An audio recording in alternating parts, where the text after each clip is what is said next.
Oke, assalamualaikum warahmatullahi wabarakatuh. Waalaikumsalam warahmatullahi wabarakatuh. Waalaikumsalam warahmatullahi wabarakatuh. Salam kenal. Mungkin ada yang belum kenal nama saya. Nama saya Tony Sastrajaya, lengkapnya SHMH CIL. Saya asli Lampung, tinggal di Pamulang. Sekarang dipercaya oleh warga masyarakat Lampung menjadi anggota DPRD Lampung Tengah Komisi 1, Ketua Komisi 1 DPRD Lampung Tengah. Saya menjadi dosen dari tahun dan 6 tahun yang lalu lah ya, sudah 6 tahun yang lalu kurang lebih.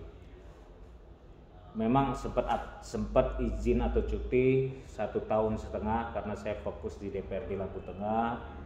Sekarang juga masih fokus, tapi sayang sekali kalau tidak mengajar, artinya saya tidak memberi ilmu kepada adik-adik.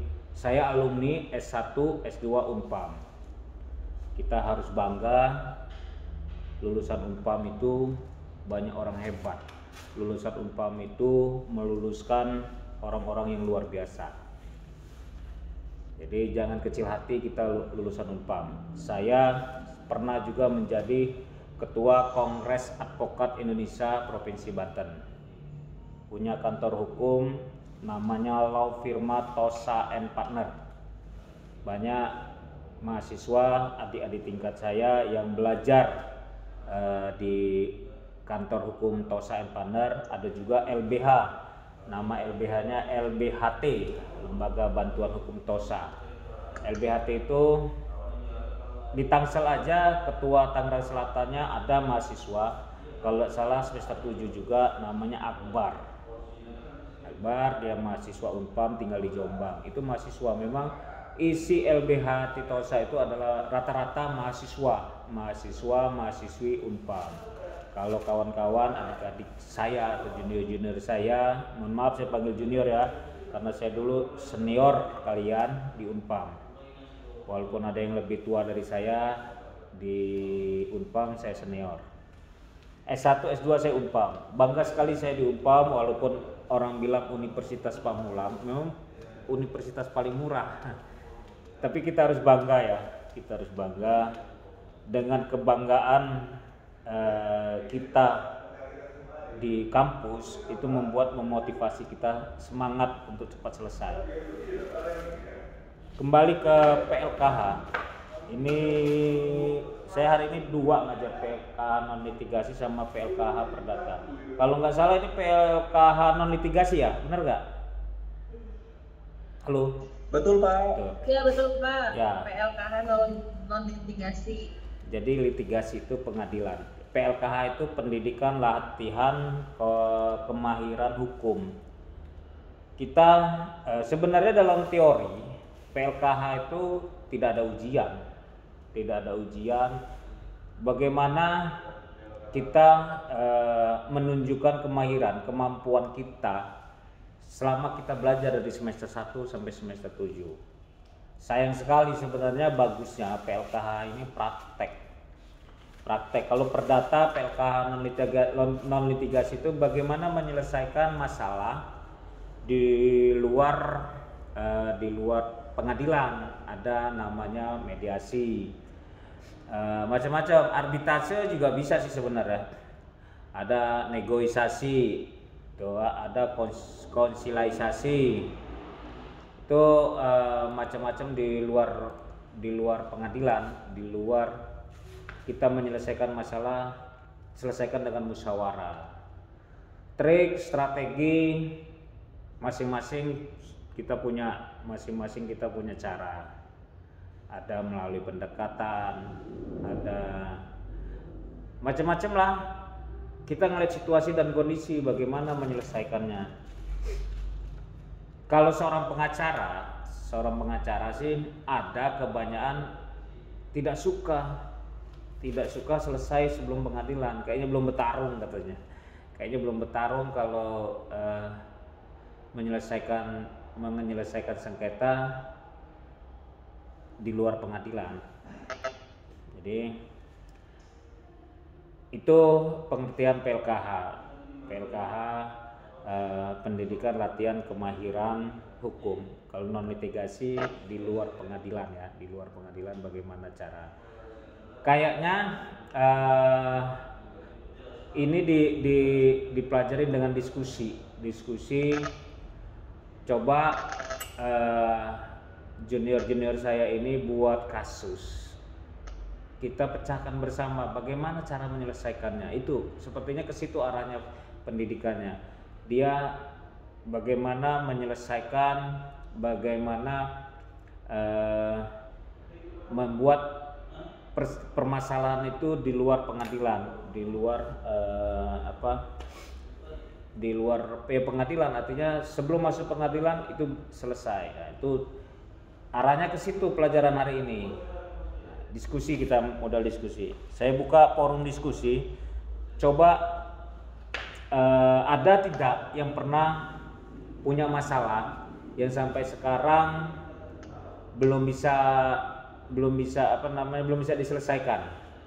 Kalau bisa saya silakan. Nanti kita coba diskusi di situ bagaimana menyelesaikannya. Silakan kalau ada yang mau bertanya. Pak, mohon maaf. PLKH non litigasi semua permasalahan, mau pidana mau perdata kan non litigasi. Jadi apa saja permasalahan di luar pengadilan, mau pidana perdata silakan, nggak apa-apa. Sorry, ini backgroundnya ada tempat nasi. Saya numpang di kantor teman karena saya lagi ada kegiatan. Oke, gimana? Tadi namanya siapa tadi? Perkenalkan, nama saya Egy Pratamasari, asal dari Lampung sama kita, Pak. Lampung mana nih?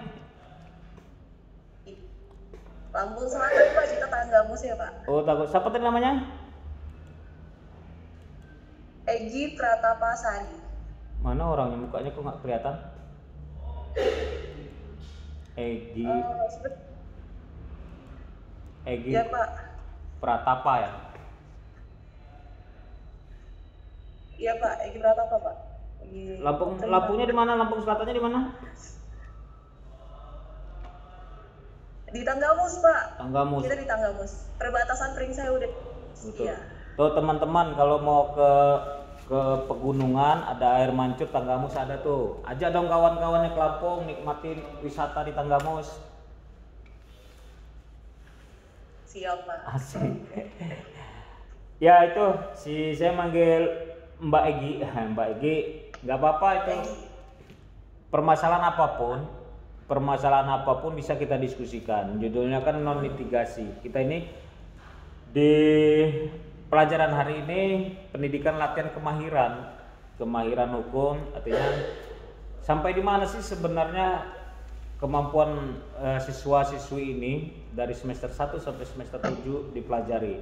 Bagaimana menyelesaikan di luar pengadilan non litigasi. Tadi dengan mediasi, negosiasi itu adalah salah satu PLKH non litigasi. Litigasi kan pengadilan.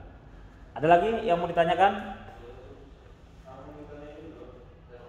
Pak, ingin tanya lagi, Pak. Boleh. Mohon maaf nih, Pak. Siapa Egy lagi ya? Kita kan iya, Pak. Kita kan di sini kan ada namanya negosiasi, Pak. Apakah kita nanti akan diajarkan oleh Bapak bagaimana cara bernegosiasi yang benar atau cara supaya kita bisa namanya kayak win-win kayak solution gitu untuk lawan kita gitu. Cara yang baik, yang benar itu seperti apa gitu. Oke, Pak. Terima kasih, Pak. Sebenarnya negosiasi, mediasi itu ada pelajaran tersendiri. Ini kan dituntut untuk bagaimana sih kemahiran, bagaimana sih kemampuan gitu loh. Oke, tapi saya nggak ada masalah. Saya kasih kisi-kisi. Saya memberikan ilmu pelajaran sesuai dengan yang pernah saya terima dan yang pernah saya coba di lapangan. Kebetulan sebelum jadi anggota DPRD Lampung Tengah, saya ketua Kongres Advokat Indonesia Provinsi Banten dari tahun 2014 sampai 2019. Dan saya juga sempat menjadi Vice Presiden Kongres Advokat Indonesia. Bagaimana sih supaya negosiasi ini cepat berhasil? Kita yang pertama, ini kunci pergaulan juga. Jadilah pendengar yang setia. Jadilah pendengar yang setia, buat trust. Kita buktikan keyakinan kita. Kita bisa membuat orang itu yakin kepada kita bagaimana menyelesaikan. Negosiasi bisa pakai pihak ketiga. Bisa orang itu langsung prinsipal sama prinsipal bisa. Kalau kita orang hukum, bagaimana kita bisa dipercaya, trust orang itu meminta kita untuk menyelesaikan masalah. Tadi kita harus tahu kondisi dia. Kita tahu kondisi dia. Kita ini sebagai pelapor apa terlapor. Kalau sebagai pelapor, ya kita juga harus melihat kondisi kita, kondisi dia juga. Kalau sumpahnya orang kalangan bawah, oh menyelesaikan harus ganti ini. Kalau dia orang nggak punya, ya nggak bisa. Mungkin sisi kemanusiaan yang kita pakai. Jangan terlalu kaku. Kalau terlalu kaku, banyak nggak jadi. Artinya saklek. Saya harus segini. Saya harus menyelesaikan kamu karena kamu telah merugikan saya. Saya kerugian besar, umpamanya 100 juta, 200 juta. Kita harus minta lebih daripada itu. Banyak tidak terjadinya. Jadi kita harus pertama tadi jadilah pendengar yang setia. Apapun itu negosiasi. Kalau kita punya teman, kalau kita berteman di masyarakat banyak, kalau kita bisa jadi pendengar yang setia, kalau kita bisa menjadi pendengar yang setia, saya yakin lawan bicara kita akan senang. Jangan kawan lagi ngomong langsung kita potong, lawan lagi ngomong langsung kita potong, ujungnya kita kesal. Atau orang yang mendengar kita kesal, orang lagi enak-enak cerita langsung kita potong, sok tahu dan sebagainya, ujungnya kesal. Ya nggak mau dia berteman dengan kita, nggak mau dia melanjutkan obrolan gitu. Itu yang membuat salah satu orang yang nggak suka dengan obrolan kita tadi. Itu ya Mbak Egy, ngelihat situasi lah ya, menjadi negosiator ya, menjadi orang mediator juga. Kita ngelihat situasi, ngelihat ada nanti setelah kuliah, setelah SH ada nanti belajar lagi, nanti ada lagi pelajaran mediator namanya, mediator menyelesaikan suatu masalah. Oke, mungkin paham ya Mbak Egy ya? Pak, siap. Ada lagi kah yang ingin bertanya? Izin Pak. Ya, siapa? Nona izin bertanya Pak. Siapa nih? Nona gitu. Ya. Pak. Ya, gimana Nona? Iya. Pak, umumnya kasus perkara perdata banyak diselesaikan melalui jalur non litigasi, Pak. Saya ini masih agak belum saya pahamin Pak, terkait apabila kita membuat perjanjian semacam entah itu perjanjian jual beli, entah itu perjanjian kerjasama, entah itu intinya perjanjian yang termuat dalam akta notarial yang di situ misalnya di dalam aktanya terdapat apabila terjadi perselisihan akan diselesaikan melalui jalur non litigasi gitu, di luar pengadilan. Tapi pada kenyataannya ketika terjadi suatu masalah, salah satu pihak itu mengajukan gugatan perdata ke pengadilan, Pak. Itu bagaimana, Pak? Apabila ada kasus seperti itu, Pak, bagaimana sikap pengadilannya, Pak? Ya, jadi kan pengadilan itu sifatnya kalau perdata ya, dia pasif. Jadi apa yang diajukan, apa yang dijadikan bukti itu yang akan dipakai oleh hakim. Hakim sifatnya pasif, bukan kalau pidana dia aktif. Hakim akan mencari. Cuman kalau perdata sesuai bukti. Kalau buktinya cuman itu, ya tidak bisa gitu loh.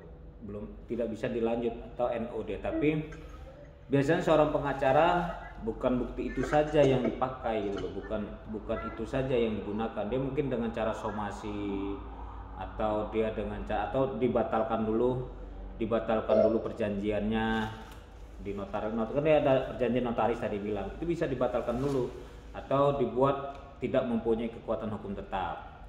Jadi tidak bisa mentang-mentang kita sudah ada notaris, sudah tercatat, terus berlaku seumur hidup, tidak bisa. Bisa juga itu dibatalkan gitu loh.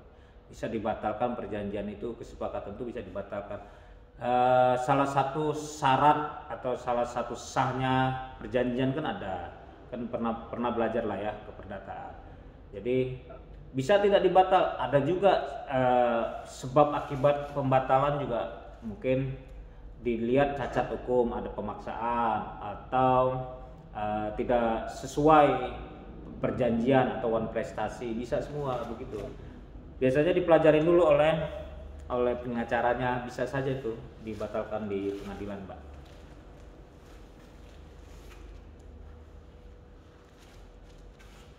Suaranya nggak kedengeran. Saya lupa tadi ambil. Iya, gimana, Jadi Mbak? misalnya gini, Pak.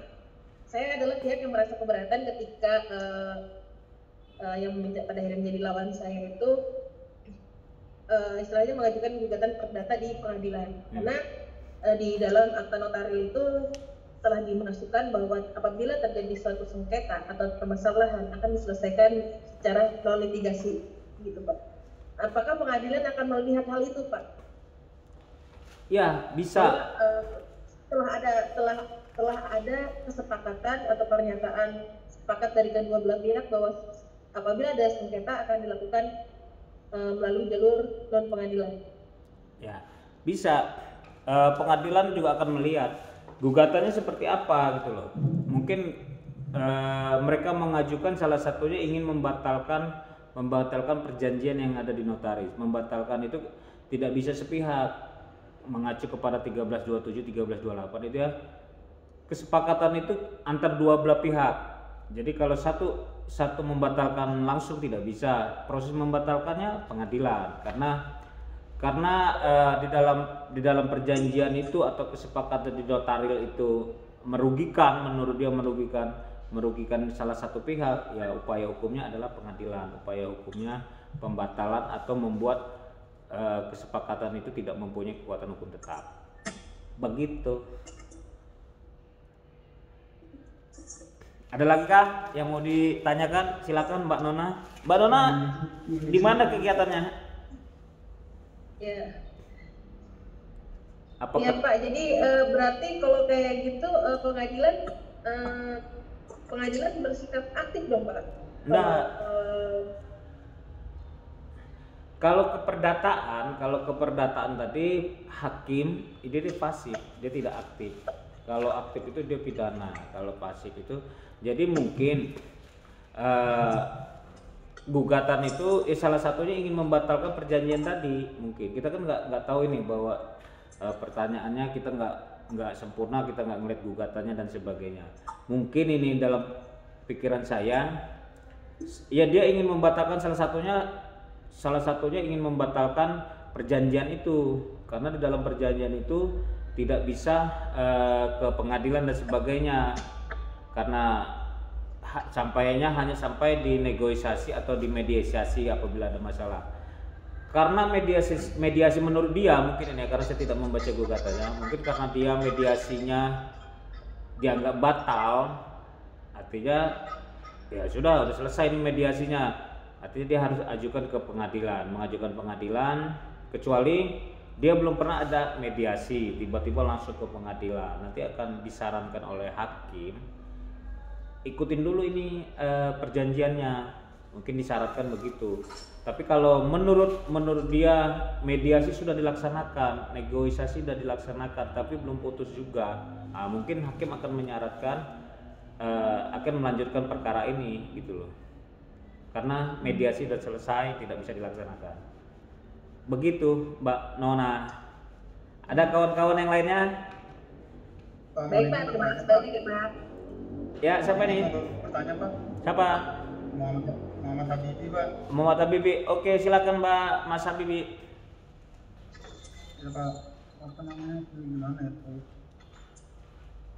Ya Pak, mau izin bertanya. Boleh. Pak, penyelesaian non litigasi itu kan penyelesaian sengketa yang dilakukan dengan cara-cara yang ada di luar pengadilan, Pak ya? Ya, fotonya mana nih orangnya? Nah, ya halo Pak. Ya, lanjut. Nah, itu kan apa namanya tadi yang non litigasi tadi kan ini Pak dengan cara apa penyelesaian sengketa di luar pengadilan Pak. Nah, yang mau saya tanyakan Pak, apakah penyelesaian sengketa pajak bisa dilakukan di luar pengadilan Pak? Menyelesaikan pajak itu ya bayar pajak. Penyelesaian apa sengketa pajak Pak, sengketa pajak itu bisa dilakukan di luar pengadilan Pak. Selama dia belum bayar pajak, itu masih bersengketa. Tapi kalau dia bayar walaupun kita lagi bersengketa, walaupun kita menyelesaikan ada gugatan dan sebagainya, kalau dia sudah bayar ya sudah selesai gitu loh. Karena pajak itu sifatnya wajib ya. Pajak itu sifatnya wajib, tidak ada tawar menawar karena jumlah pajak itu sudah ditentukan, bukan kita yang menentukan. Begitu Bang Habibi. Ya Pak, berarti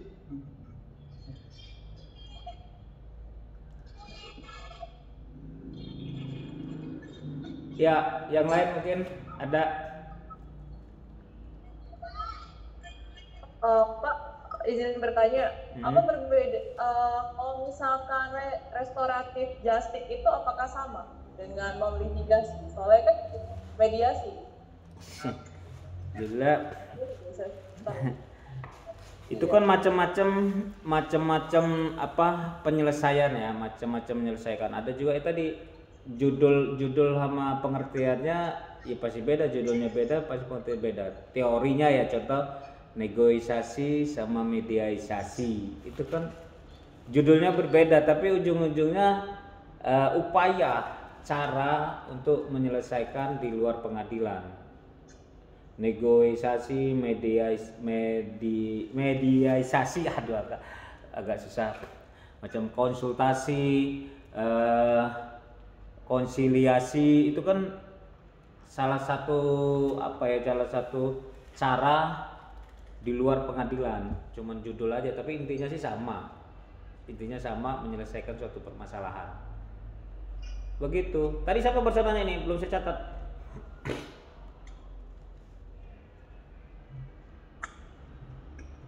Egi Pak. Egi tadi ya. Karena nanyanya nggak muncul mukanya. Ya. Bapak lagi ini. Egi yang orang Lampung tadi yang Tanggamus ya? Iya Pak. Tinggal di mana Mbak Egi? Di mana?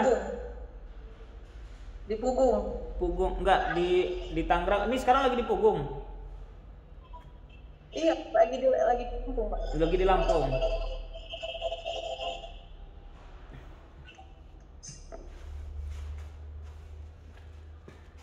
Oke. Jadi kita membuat kasus gitu. Tadi kan sesuai dengan perintah Bapak. Kita menggunakan kasus gitu, mau kasus pidana ataupun perdata, tapi tetap aja gitu kan menggunakan non litigasi gitu. Seperti itu kan Pak? Ya, jadi contoh kasus di pembahasan non litigasi tadi kan kita terangin apa sih PLKH. Sebenarnya itu kan pendidikan kemahiran ya, pendidikan latihan kemahiran hukum. Maksudnya itu di semester ini para dosen pengen tahu bagaimana anak-anak didiknya atau adik-adik junior di hukum ini sampai di mana kemampuan dia untuk belajar, sampai di mana kemampuan dia belajar dari semester 1 sampai semester 7 ini sudah sampai mana, bagaimana cara menyelesaikan. Karena dia non litigasi ya mau pidana mau perdata ya nggak masalah gitu. Jadi kan saya meminta tadi kita diskusi bagaimana sih menyelesaikan masalah, mungkin atau ada masalah yang belum bisa terpecahkan, ayo kita didiskusikan di sini. Saya juga sendiri sebagai dosen ingin menangkap bagaimana sih adik-adik saya, junior-junior saya ini menyelesaikan masalah, bagaimana sih junior-junior saya ini dapat menyelesaikan masalah apabila ada permasalahan tuh. Atau mungkin kalau dia tidak bisa, saya akan bantu untuk menyelesaikan permasalahannya. Ya, ada lagi yang mau ditanyakan, silakan. Iya, anak siapa itu?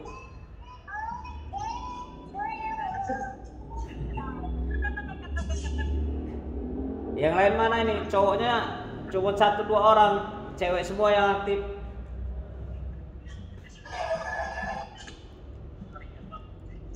Seharusnya semester 7 ini sudah banyak kasus, sudah banyak permasalahan.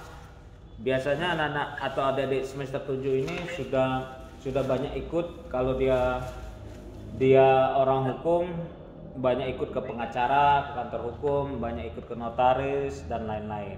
Nggak apa-apa, dari sekarang cari teman-teman kantor hukum, belajar langsung nggak apa-apa. Kalau nggak ada tempat belajar atau belum ada tempat untuk kita lebih dalam lagi, datang aja ke Mega Mall Ciputat kalau di Tangerang Selatan ya. Tangerang Selatan. Datang ke mana? Tombol yang baru ini fungsinya kembali ke menu sebelumnya. Sekarang kita lihat ke aplikasinya, bisa download di Play Store. Halo, siapa itu? Dimatiin dong suaranya. Tolong dong teman-teman, itu di mute. Ada video seperti ini. Itu siapa itu? Itu press to like. Terus saya tidak bisa diaktifkan ini. Itu nanti. Nyoman Bayu, tolong dong di mute. Itu siapa itu? Suara. Nyoman, tolong di mute, Nyoman. Halo, oke ya. Biar tidak mengganggu, di mute aja dulu semua. Jadi, Selamat datang kembali. nah, Smart. kayaknya Nyoman Bayu ini Nyoman, kayaknya. tolong Nyoman. Nyoman. Install aplikasi yang namanya Zep. Saya mau dari sini bisa nggak sih ya? Ah, bisa, saya mau dari sini. Oke. Teman-teman, adik-adik juniorku, kalau mau belajar atau belum ada tempat untuk belajar, bisa kalau di Tangerang Selatan ada tuh di Mega Mall Ciputat, alamatnya di Ciputat, kantor hukum TOSA. Di Lampung juga ada kantor hukum TOSA. Di Jakarta Barat juga ada, Tangerang Kota juga ada. Kalau untuk alamat jelasnya bisa WA saya nanti. Bisa belajar situ, bilang aja saya diarahkan oleh dosen, diarahkan oleh saya Tony Sastra. Masuk aja ke situ, belajar di situ, ikut gabung di situ. Kalau mau belajar umpamanya mau sidang, mau dampingin kepolisian, bisa itu gabung ke mereka. Atau nanti masuk ke grup LBHT, saya masukin juga bisa. Nanti WA aja nomornya biar saya masukin. Catat ya nomor saya kalau mau dicatat. 08 211 0934 469. Saya ulangin 08211 0934 469 itu nomor saya. Silakan di save. Kalau mau dimasukin ke grup LBH, mau masuk grup LBH saya invite. Bagaimana? Halo. Iya. Bisa mohon diulang, Pak? Saya ulang ya, dicatat 08211 Oke. 0934 469. Nah itu. Itu siapa itu, Mbak? Di chat itu ada itu 08211 0934 469 itu di chat tuh benar nomor saya. Iya Pak, mohon tanya Pak. Ya. Gini Pak, saya Edi Pratama Sari dan saya udah semester 7 Pak, gitu kan. Dan saya ngambil kelas karyawan gitu kan. Saya sebelumnya belum pernah namanya bekerja di hukum gitu kan. Saya cuman kayak mahasiswa yang dosen memberikan tugas lalu saya mengerjakan, dan saya juga sedikit membaca-baca gitu kan. Untuk kayak terjun langsung Pak gitu, misalkan kita untuk mengamati gitu kan, untuk keahlian apa saja Pak yang harus kita dalami gitu kan. Untuk terkadang praktek dan teori itu terkadang agak-agak beda sedikit gitu. Keahlian seperti apa yang kita dalami Pak gitu. Terima kasih Pak. Sebenarnya yang tahu keahlian kita sendiri masing-masing itu ya kita sendiri. Orang lain itu hanya tebak-tebak. Kalau kayak saya sendiri Bukan semester S1 S2 konsentrasinya di hukum pidana. Konsentrasinya waktu tesis, waktu skripsi saya di pidana. Faktanya setelah saya gabung di kantor hukum, setelah saya membuka kantor hukum, nama kantor saya Law Firma Tosa and Partner. Setelah saya buat kantor hukum, banyak perkara-perkara perdata, banyak perkara-perkara tentang tanah, tentang waris, tentang utang piutang. Akhirnya dengan sendirinya saya matang, dengan sendirinya saya punya kemampuan tentang keperdataan, terutama di masalah tanah. Dari saya buka kantor 2010 sampai sekarang, permasalahan tanah saya tidak pernah kalah, karena sebelum saya terima perkara tadi saya bilang, jadilah pendengar yang setia. Jadi ada klien datang, kita dengerin. Nah, ini juga masukan ya, kalau adik-adik atau junior saya ini, kalau udah semester 7 orang pikir kalian sudah pintar hukum. Jadi jangan langsung bilang, wah saya ini masih mahasiswa, saya ini masih mahasiswi. Jangan bilang gitu. Kalau bilang begitu orang nggak jadi konsultasi gitu loh. Terima aja, tampung, siapin buku, siapin kertas, siapin pulpen, catat, dengarkan semua apa yang disampaikan, cerita dia curhat. Nah, setelah dia dengar, pertanyaan kita tanya, buktinya apa? Contoh kalau seumpama permasalahan tanah, ini perdata. Permasalahan tanah, ibu punya bukti apa? Bapak punya bukti apa? Bukti tanah itu apa gitu loh. Umpamanya dia punya sertifikat, umpamanya dia punya AJB atau dia punya girik. Nah, itu kita tanya, dan kita harus lihat aslinya ya. Karena musuh sebenarnya adalah klien. Terkadang klien bohong, terkadang klien tidak jujur. Nah, itu kita harus tanya buktinya apa, ceritanya sesungguhnya, sampaikan. Sebelum kita berlanjut nanya, kita sampaikan ke klien, Pak, Bu, pengacara itu seperti dokter, hampir seperti dokter. Kenapa? Kalau Bapak Ibu lagi sakit perut, Bapak Ibu pegang perut, jangan pegang pala. Atau sakit kepala, jangan pegang perut. Nanti obatnya berbeda, cara menyelesaikannya berbeda. Sampaikan itu kepada klien. Pak, Bu, kalau Ibu sakit kepala, sampaikan sakit kepala, jangan megang perut. Nah, begitu juga tadi, kalau sejelek apapun Ibu punya berkas, Bapak punya bukti, tunjukkan ke kami. Kami punya kode etik, kami tidak akan membocorkan, kami tidak akan cerita ke siapa-siapa tentang permasalahan Bapak atau Ibu. Antara kita aja, kecuali teman-teman hukum. Jadi tadi masuk ke pertanyaan lagi, apa sih yang harus disiapkan? Kemauan, semangat, kemauan untuk belajar hukum. Kalau ingin dengar atau nonton YouTube permasalahan-permasalahan hukum, tonton itu kelas hukum Tony Sastra, kelas hukum Tony Sastra Jaya. Itu ada subscribe-nya, saya udah hampir 2000. Tapi kalau nonton jangan lupa like and subscribe. Ya, jadi ada kelas hukum Tony Sastra Jaya. Itu banyak contoh-contoh soal, contoh-contoh permasalahan. Saya buat dengan gaya saya buat dengan cara saya, apa adanya. Jadi di saat ada orang nanya posisi saya di mobil, saya ceritakan di mobil. Cerita saya lagi di kantor, saya ceritakan di kantor. Saya jawab langsung gitu loh. Jadi tidak akan lama-lama. Jadi kalau ada permasalahan yang belum bisa menyelesaikan, saya kasih ilusi, saya kasih pandangan di kelas hukum Tosa. Begitu Mbak Egi, semangat ya. Ada lagi kah? Kok pada diem nih? Pak, tanya Pak. Siapa ini? Oh iya, perkenalkan Pak, saya Imam Muhammad Siddiq Pak. Siapa? Muhammad Imam Siddiq. Imam Muhammad. Oke, Bang Imam, gimana Bang Imam? Iya Pak, kita ini kan insya Allah nantinya akan jadi pengacara Pak ya. Amin. Terus untuk kasus-kasus seperti sengketa tanah ini kan luar biasa banyak Pak di sekitar kita Pak. Nah, untuk jalur non litigasi sendiri, upaya-upaya hukum itu yang kita lakukan, kayak saya nih Pak sebagai pengacara Pak ya, nanti langkah yang harus saya tempuh apa nih Pak? Apa saya harus mengadakan mediasi di kantor BPN atau bagaimana Pak prosedurnya Pak? Kita petunjuknya Pak, mungkin Pak kita berbagi tipsnya.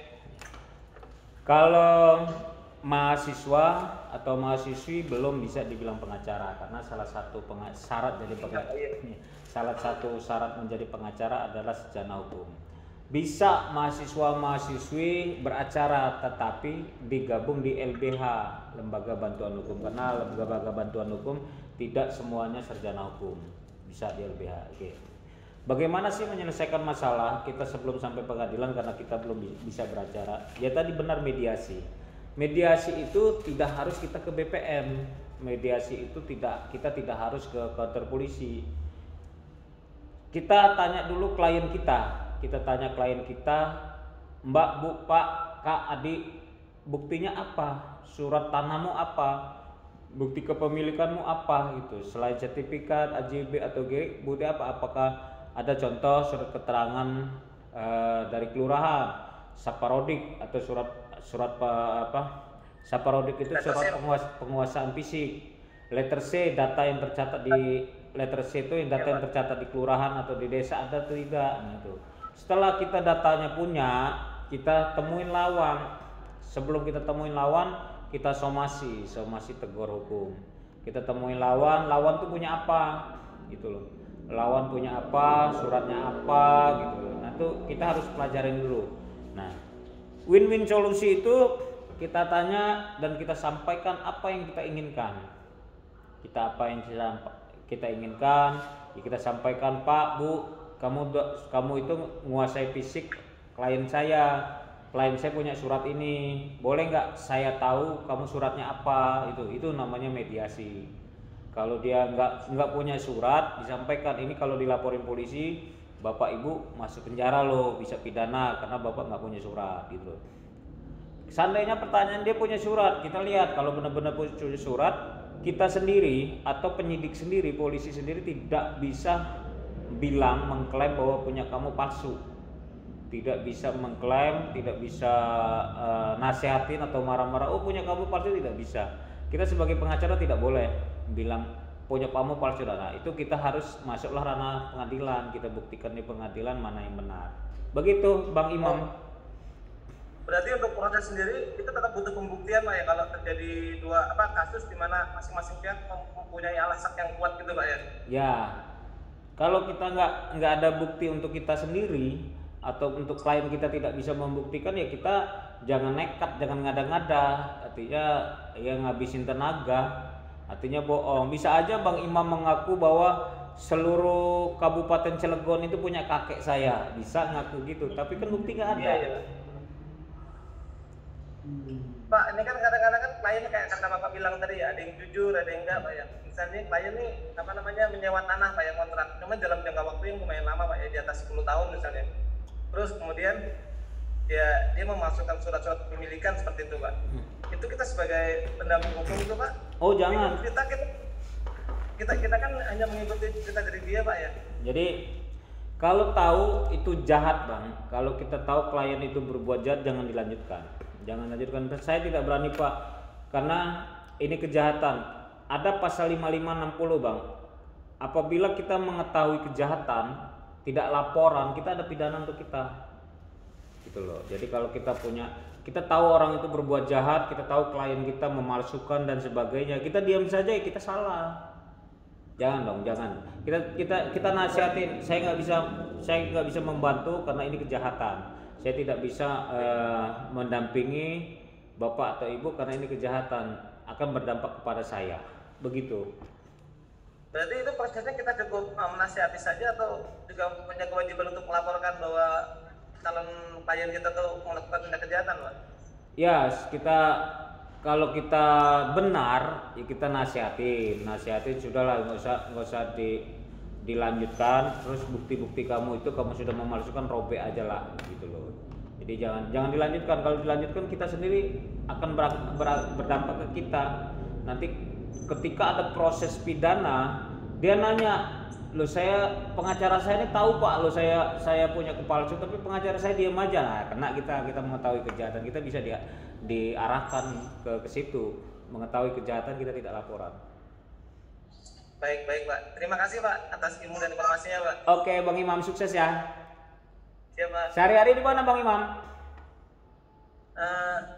Saya kebetulan ini Pak PPNPM Pak di kantor pertanahan Pak. Oh sedap. Mantap, sukses ya Bang Imam ya. Insya Allah Pak. Terima Oke, kasih bantuannya, Pak. siap. Sekarang kan di zaman era digitalisasi Pak ya. Ya, Nah ini kan banyak sekali Pak ini pelanggar-pelanggar hukum seperti pencemaran nama baik, Ya. terus pelanggar hak cipta, nah gitu-gitu Pak. Itu gimana Pak? Kan kata misalkan sering ada kejadian pencemaran nama baik ini misalkan. Nah itu kata si pihak korban, oke kita berdamai, misalkan ada mediatornya. Tetapi kata mereka proses hukum tetap berlanjut. Nah itu gimana Pak? Kok berdamai tapi hukumnya tetap berlanjut, itu bagaimana Pak menurut Bapak? ya nggak usah damai artinya. Iya makanya kan kadang-kadang Kok enak benar. Ya, jadi perbuatan melawan hukum atau pencemaran nama baik 310 311, kalau dia memasuki undang-undang IT itu baru pidananya mantap, baru masuk ke 6 tahunan. Cuman kalau cuman ngomong aja itu tidak ada, bukan tidak ada istilah hukumnya itu apa ya, banci lah ya. Karena ada SEMA, surat edaran Mahkamah Agung, di bawah ancaman di bawah 2 tahun tidak wajib ditahan. Kalau dia cuma ngomong, tapi beda kalau masuk ke Facebook dan sebagainya. Ada undang-undang, bukan undang-undang, surat edaran dari Kapolri kalau nggak salah yang terbaru 2021, lupa saya nomornya. Pencemaran nama baik yang dapat melaporkan orang itu sendiri. Orang itu sendiri melaporkan pencemaran nama baiknya di mana. Kalau seumpamanya di Facebook, dia harus dibuktikan di Facebook, nanti Facebooknya akan diperiksa. Atau dia melalui internet atau ditempel-tempel poster di dinding-dinding, nah itu masuk di Undang-Undang Informasi Publik, Undang-Undang IT. Jadi kalau nggak nyampe ke situ ya nggak bisa. Terus tadi sudah damai tapi proses berlanjut. Perdamaiannya, surat perdamaiannya kita buat surat, dibukukan, artinya ditulis. Apa sih perdamaiannya? Salah satu perdamaiannya adalah mencabut perkara, itu yang kita minta. Salah satu perdamaiannya tidak melanjutkan perkara, tidak menuntut baik pidana maupun perdata. Itu bukti perdamaian bukan hanya diomongan, bukti perdamaian harus ditulis, harus ditandatangani kedua belah pihak dan disaksikan. Begitu Bang Ringgon dari Lampung Kru ya. Ya, Pak. Baik Pak. Banyak ya Terima kasih, Pak. di kelas ini ternyata orang Lampung ya. Cuma 2 doang Pak. Cuma 2 ya, sama Egi Pratapa tadi ya. Oke, semoga sukses ya. Dua-dua Pak. Saya juga kelahiran Lampung nih Pak kalau ngomong Nah Lampung. itu Pak Imam. Pak Imam Lampung mana? Saya kelahiran di Sidoarjo Pak, Lampung Tengah Pak. Lah, Sidoarjo dapil saya tuh, Sidoarjo Kalirejo ya. Iya bener Pak, banyak Sidoarjonya Pak. Oke. Tapi nggak pernah pulang lagi ke Lampung Tengah. Terakhir saya pulang waktu kelas 4 SD Pak. Oh, kelas 4 SD ya. Kalau saran saya, kita belajar setinggi-tingginya, terus sukses. Kalau sudah sukses pulang ke Lampung, kita bangun Lampung. Asik, kita bangun Lampung Tengah, kita bangun Lampung. Kualitas hukum Pak ya. Ya, saya di luar dari tahun 98, saya sudah keluar ke Jawa, Pulau Jawa. Nah, pas kemarin 2019 pencalonan saya pulang. Saya niatkan untuk membangun daerah saya niatkan untuk membangun kampung saya. Ya bermacam-macam, dengan hukum juga ini salah satu membangun. Artinya kita mengajarkan masyarakat, mengajarkan tokoh-tokoh masyarakat menjadikan hukum sebagai panglima. Jadi kalau hukum kita dikedepankan, orang akan berbuat jahat, orang berbuat negatif itu berkurang karena ada hukum, ada batas gitu loh. Itu salah satunya. Kita bisanya hukum, ya hukum kita sampaikan.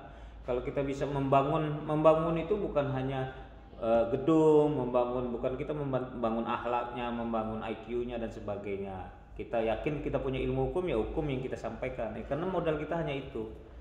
Ya alhamdulillah, dengan saya ada di Lampung, dengan saya membuat YouTube kelas hukum Tony Sastra, sedikit-sedikit orang mengerti tentang hukum, sedikit-sedikit hukum akan dijadikan panglima, tapi memang tidak bisa langsung mengajarkan, memberitahu bahwa hukum ini seperti ini, tapi sedikit-sedikit ya insya Allah lah, dari kepala desa, dari kepala sekolah, dari teman-teman, dari sahabat, kita kasih tahu ini loh bahayanya, ini konsekuensi hukumnya, apabila melakukan ini pidananya ini, apabila melakukan ini ada masalah ini, begitu.